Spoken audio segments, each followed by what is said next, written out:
Why is our week 7 days? Why not 5? Why not 11 or some other number?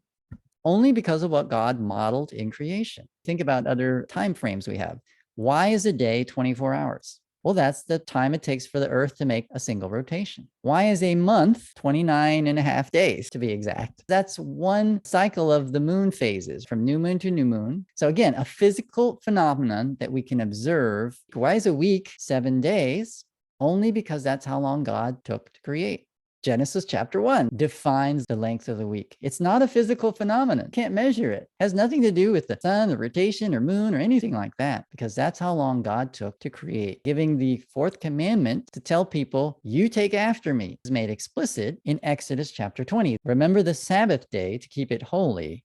6 days you shall labor and do all your work, but the seventh day is a Sabbath to Yahweh your God. For in 6 days Yahweh made heaven and earth, the sea, and all that is in them, and rested on the seventh day.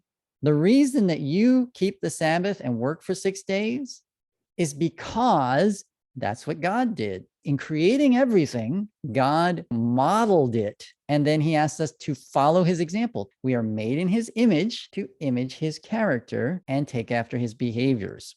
Amazing.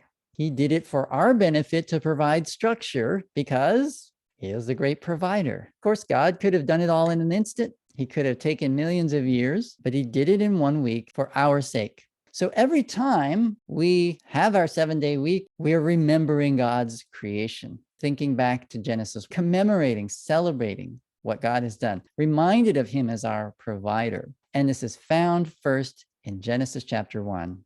And that's why we have a work week of 7 days long.